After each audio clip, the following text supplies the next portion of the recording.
ഷാരോനിൻ റോജായേ, സിയോനിൻ രാജാവേ, ഷാരോനിൻ റോജായേ, സിയോനിൻ രാജാവേ, യേശുവേ യേശുവേ നാഥനേ നാഥനേ,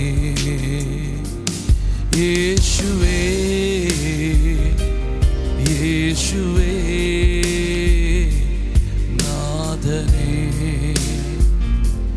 നാഥനേ, ഷാരോനിൻ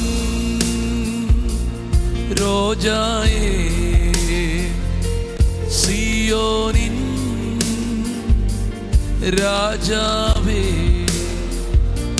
ഷാരോനിൻ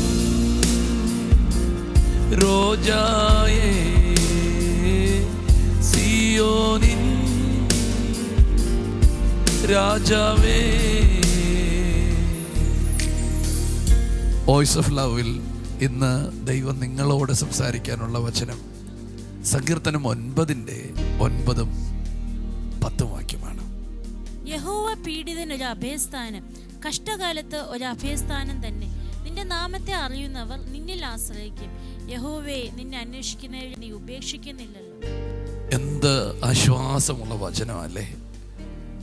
യഹോവ പീഡിതർക്ക് ഒരു അഭയസ്ഥാനം, കഷ്ടകാലത്ത് ഒരു അഭയസ്ഥാനം. നിന്റെ നാമത്തെ അറിയുന്നവർ നിങ്കൽ ആശ്രയിക്കും. അപ്പൊ ഞങ്ങളുടെ ഒരു ദൗത്യമാണ് ദൈവത്തിന്റെ നാമത്തെ അറിയിക്കുക എന്നുള്ളത്. കാരണം സകല മനുഷ്യരെ രക്ഷിപ്പാൻ, സകല വ്യക്തികളെ രക്ഷിപ്പാൻ ദൈവം തന്റെ പുത്രനെ ഭൂമിയിലേക്ക് അയച്ചു. ആ പുത്രനിലൂടെ സകലരെയും രക്ഷിക്കുവാനുള്ള ദൈവത്തിന്റെ മഹാസ്നേഹം, അതാണ് സുവിശേഷം. ആ യേശുവിനെ വിശ്വസിക്കുന്നവർക്ക് പാപക്ഷമ, രോഗസൗഖ്യം, നിത്യശിക്ഷാവിൽ നിന്നുള്ള വിടുതൽ, നിത്യജീവൻ എല്ലാം ലഭിക്കുന്നു. അവന്റെ നാമത്തിൽ ആശ്രയിക്കുന്നവർ വിടുവിക്കപ്പെടും. അവന്റെ നാമത്തെ വിളിച്ചപേക്ഷിക്കുന്നവർ രക്ഷിക്കപ്പെടും. അവന്റെ നാമത്തിൽ ആശ്രയിക്കുന്നവർ അനുഗ്രഹിക്കപ്പെടും. കാരണം ആ നാമം സ്വർലോകരുടെയും ഭൂലോകരുടെയും അധോലോകരുടെയും മുഴങ്കാൽ മടങ്ങുന്നതാണ്. പത്രോസ് അതിനെക്കുറിച്ച് വ്യക്തമായി പറഞ്ഞു, മറ്റൊരുത്തരിലും രക്ഷയില്ല. നാം രക്ഷിക്കപ്പെടുവാൻ ആകാശത്തിന്റെ കീഴിൽ മനുഷ്യരുടെയിൽ നൽകപ്പെട്ട വേറൊരു നാമവുമില്ല. അപ്പോൾ ആ നാമത്തെ അറിയുന്നവർ അവനിൽ ആശ്രയിക്കും. നിങ്ങൾക്ക് യേശുവിന്റെ നാമം അറിയാമല്ലോ. എല്ലാ നാമത്തിനും മേലായ നാമമെന്ന് നിങ്ങൾക്ക് അറിയാമല്ലോ. സ്തോത്രം. അങ്ങനെ അറിയുന്നവർ, സ്തോത്രം, അവർ വിടുവിക്കപ്പെടുകയാണ്, ആശ്രയിക്കും. യഹോവയെ അന്വേഷിക്കുന്നവരെ അവൻ ഉപേക്ഷിക്കത്തേയില്ല. ഈ പ്രഭാതത്തിൽ നിങ്ങൾ ഈ വചനം കേൾക്കുന്നത്, ഒരു വിധത്തിൽ നിങ്ങൾ ദൈവത്തെ അന്വേഷിക്കുക. എന്നോട് സംസാരിക്കുന്ന ഒരു വാക്കെങ്കിലും ദൈവത്തിനുണ്ടോ? അതെ, ഉണ്ട്. എന്താണ് ആ വാക്ക്? ദൈവം നിന്റെ അഭയസ്ഥാനമാണ്. പ്രത്യേകിച്ച് നിനക്ക് ഞെരുക്കങ്ങളുടെ നടുവിൽ, കഷ്ടങ്ങളുടെ നടുവിൽ ഒരു അഭയസ്ഥാനം തന്നെ. ഓടി വരാനും നിന്റെ ഹൃദയം പകരാനും കർത്താവ് നിനക്കുണ്ട്.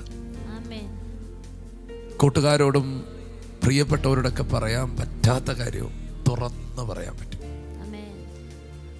ഒരു തിരക്കുമില്ല. എത്ര സമയം വേണമെങ്കിലും നിന്റെ കൂടെ ഇരിക്കും. പറഞ്ഞു തീർന്നിട്ടും അവൻ പോകത്തില്ല. കാരണം ഈ ഭൂമിയിൽ നീ മാത്രമേ ഉള്ളൂ. എങ്കിൽ പോലും അവൻ വന്ന് നിനക്ക് വേണ്ടി മരിക്കും.